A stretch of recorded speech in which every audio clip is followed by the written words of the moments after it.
Hello and welcome to another UP Sports broadcast with me, Jerry the Captain Morgan, and my good friend and colleague, Rick the Handkick Jones. How are you doing, Rick? Very well, Jerry. It is a fine day once again to be casting some StarCraft 2. I'm looking forward to this, Jerry. I mean, what do we have here? Well, this is a rare occurrence for us. We're coming at you live. We certainly are. From the not this place, not the GD Invitational Studio, from our own personal studio, but we are coming at you live in the ear holes. Indeed, very live. We've made a few friends over the last few months in the StarCraft community, and they are doing their best here today to put on a bit of a show. Needless to say, we don't actually know them well enough, so don't worry, there'll be no bias here. If they're crap, we will rip them a new one. Well, when you say we don't know them well enough, of course we know them quite well. We've known them over the years. We've known a lot of people. We know of them. We know them no more than we do every other StarCraft player that we know personally. No, indeed, that's very true. This is taking an awfully long time to load, Jerry. It's just something you got to get used to, Rick. In the game of live commentary, you see a lot of loading screens. One thinks we should have probably started recording slightly later, but never mind. You get a lot of downtime. Here we go, then. A lot of downtime. Oh, no. Oh, Smug! Wait, we're back in! We're back in! The camera guy's getting into it now, so bring us in with the players. Indeed. Okay, in the bottom left-hand corner, playing Pink Protoss, we have a gentleman by the name of Bourne. Oh, good old Bourne. You know, he impressed us last time. He did indeed, ladies and gentlemen. He impressed us. He actually plays now for Team TLR, not Team GG, TLR, which is the last resort. And what does TLR stand for? It stands for the last resort, Jerry. Whether he is the last resort or not, I do not know. I don't think so. You know, Bourne has never been my last resort. I'm glad, Jerry. I'm very glad. And in the top right-hand corner, playing Blue Terran, nice, standard. A gentleman by the name of Smug. Smug!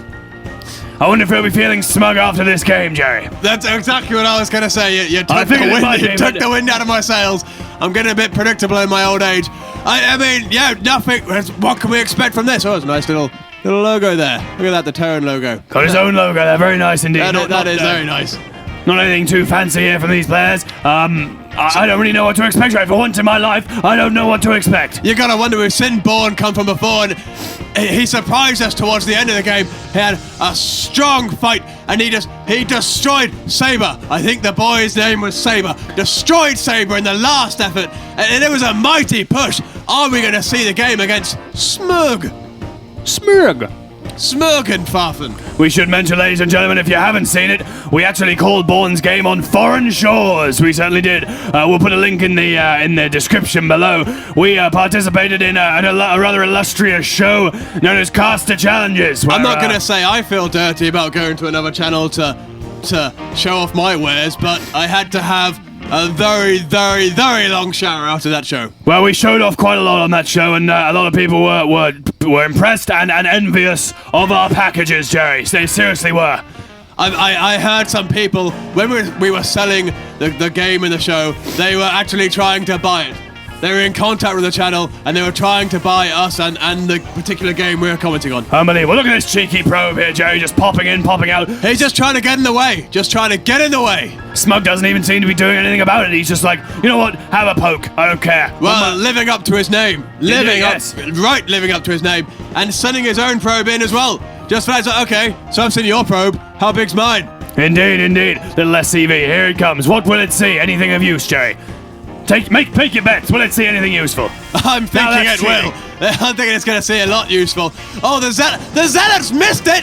Oh, he's finally caught it back around. Must have been sleep running there. Very common in the Zealots. A bit slow, that I thought they trained them better than that. We should mention in the top right-hand corner, Smug has expanded rather quickly. Very clever indeed here. Is the probe still in Smug's base causing havoc? I thought I don't know. I can't tell you, to be honest. I completely lost him there. He's gone off our radar, so we can presume no. I'd say he's been dealt with, and Smug left that expansion a little bit late, so the Bourne had no idea it was going down. Very clever indeed, young man.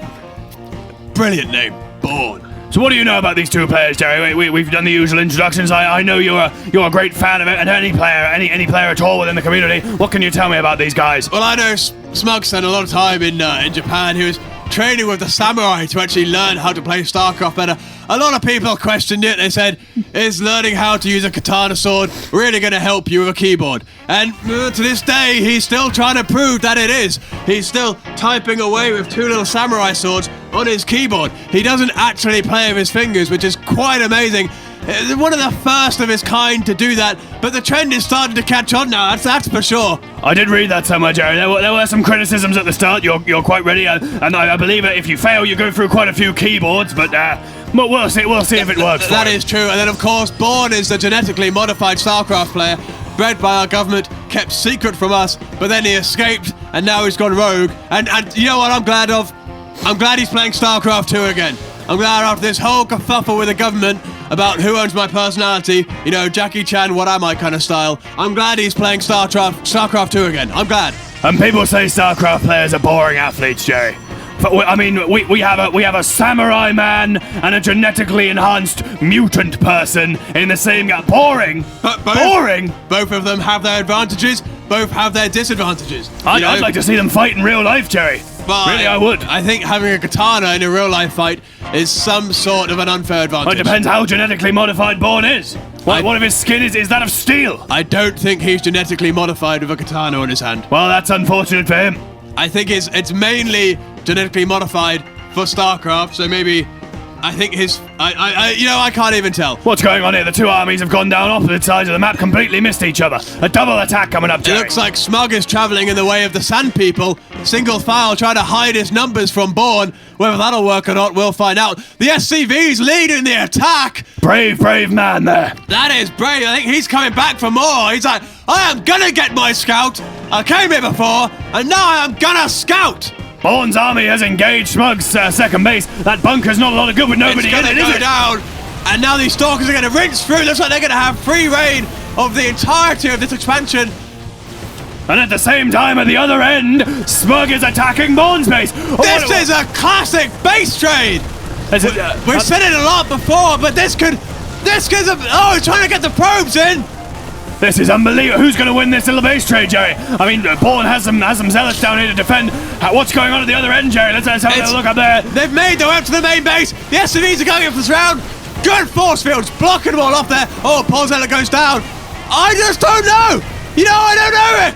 I'm not even sure. I wasn't quite prepared for this, Jerry. I thought we'd see some sportsmanship here, not this silliness. This is going to hinder each player's economy so much. These Marines I think Bourne may have lost it. These Marines can finish off that Zealot and finish off the base. And Bourne he's the sentries are left as well. It is a full-on base trade. Unbelievable, Joe. I mean, I know you're a fan of a base trade. You're getting rather excited there. I know it's in a fair few. It's just unpredictable. Oh! Smug has left. He knows when it's over. God, that was quick! Not so smug now, is he, Jerry? He sure isn't. I mean, look at that. Bourne's just left to take away the entirety of his base there. Well, I mean, what do you make of that, Rick? It was hard to call quick. Not even any early harassment. You saw 2 scouts and then a base trade. Oh, I was in a very passive mood for this game. I mean, I was expecting it to get going. We had our usual bit of banter, and the game ended. I mean, what happened? We spent a good half of the game talking about our lives. That never happens. No, I mean, normally we're all game, but, well, ladies and gentlemen, it was a fine day for Bourne, and it was a fine day if you're a fan of base trades. It's a fine day if you're very busy and you have other things to be doing. It certainly is. Because you can now do those things. You're welcome. You've been given the gift of time. Thank you, and we'll see you next time. I've been Jerry the Captain Morgan, and this has been Rick the Handkick Jones. Goodbye, ladies and gentlemen.